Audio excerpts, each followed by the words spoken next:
Not all superheroes stay uncorrupted by the forces of evil. There have been multiple times where Tony Stark has become Dr. Doom, even though there's quite a bit of gray area. The Iron Man of Exiles issue number 23, created by Judd Winnick and Kev Walker, tends to be the story where readers meet an alternate version of Tony Stark with no empathy. Still a genius, Tony hides his psychopathic nature until adulthood, when a war breaks out between mutant kind and humanity. Tony very masterfully plays both sides, ending by arranging an attack on New York by Victor Von Doom, aka Dr. Doom, the leader of Latveria. Tony uses Doom's attack to justify his ascension to planetary rule, betraying and killing Doom as part of his plan. While Tony is successful, Doom manages to really badly injure Tony, leaving him, like Doom, unable to ever remove his mask again in public. So then Tony claims Dr. Doom's iconic green cloak, wearing it over his Iron Man armor to complete his rise from supposed hero to unquestioned conqueror, and somebody you want to avoid. Created as a clone of Jean Grey and sent in Cyclops' direction after Grey's death, Madelyne Pryor seemed doomed from the start. She and Cyclops had a whirlwind romance, which we'll talk more about later, married rather quickly. She had Jean's powers and then gained Asgardian magic for a short time, during which she healed the old wounds of the X-Men and anyone else around her. Unfortunately for Madelyne, word reaches Cyclops that Jean is alive. He abandons Madelyne and their son Nathan. Madelyne and Nathan are attacked by marauders. Nathan's kidnapped. Her son's faith and Cyclops' abandonment put Madelyne on a dark path, and she's been a villain ever since. Like his MCU counterpart, the Bucky Barnes in the comics was turned into an assassin after he seemingly died on a mission with Captain America. In reality, he was captured and brainwashed. When Bucky returned as the Winter Soldier, he was one of the deadliest villains, being able to go head-to-head with his best friend. Despite his tenure as a bad guy, I think he's on the side of good now. Yet, Bucky's times as a villain were pretty dark, and it haunts him to this day. And I think it remains one of the more prominent examples of a Marvel hero becoming a villain, if only for a short while. So once upon a time, there was a nice X-Men named Scott Summers. He was reliable, responsible, and level-headed. And then in a long series of attempts to make him more interesting by giving him shades of gray, Marvel kind of killed his character. Cyclops' troubles began in the mid-80s, after he'd mourned the loss of Jean. Like we mentioned earlier, when Scott learned that Jean was still alive after all of that, thanks to some very heavy-handed editorial retconning, he made the jerk move of running out on his family and returning to his first love.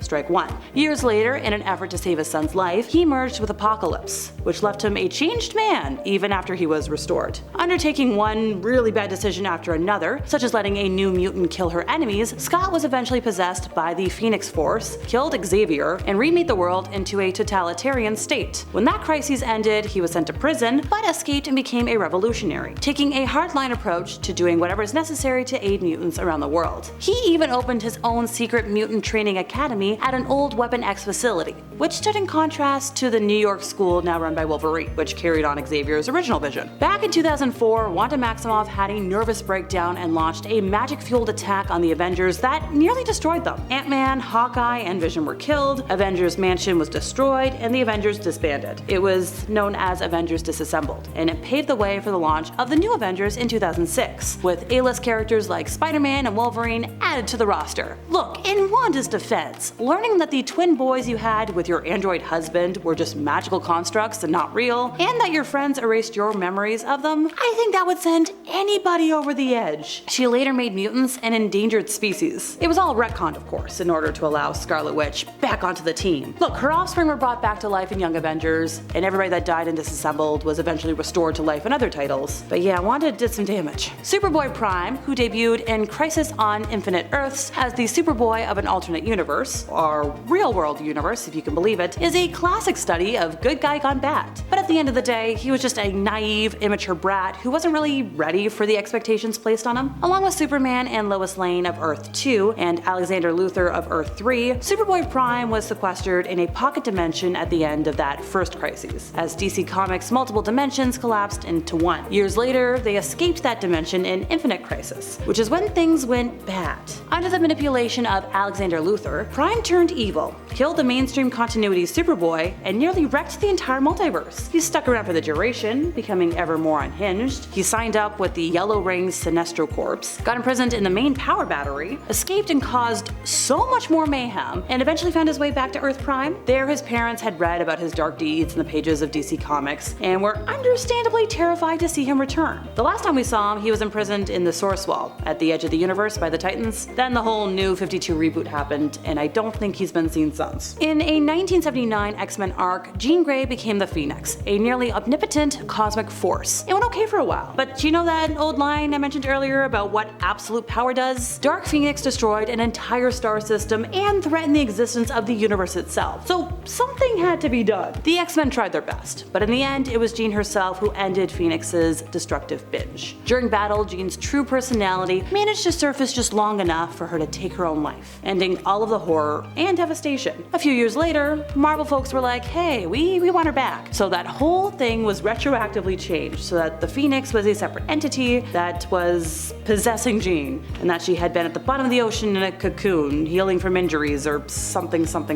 Well, Jean died a second time after learning to control and wield the power of the Phoenix without it corrupting her. A younger version of Jean from before she became the Phoenix now exists and is stuck in the present, having been brought forward in time. Initially, the Injustice God Among Us line of comics were meant to be nothing more than a tie-in to the very popular video game franchise of the same name, but they soon grew in popularity and took on a life of their own. The basic premise of the plot is the same as that of the game. Superman goes dark following the slaying of Lois Lane and what she was growing, punches a hole in the Joker, then enacts a very vicious and really awful dictatorship over the entire populace of Earth. So Kal-El starts his crazy regime with some really big goals in mind, but he quickly loses track of himself and starts killing anybody who speaks out against him. I'm talking Hawkman, Shazam, Green Arrow, all perish directly at the hands of Clark Kent himself. And that's just the beginning. Batman leads a resistance force against Superman that ultimately succeeds in bringing him to justice, but only after several more years of a lot of things being spilled. I think Hal Jordan is the most famous of DC's Green Lanterns, and he was also one of the first major superheroes to really go bad in a significant way. The events of 1994's Emerald Twilight storyline see him driven to madness by the destruction of his hometown at the hands of cyborg Superman, and he goes to some rather extreme lengths in an attempt to rectify the tragedy. He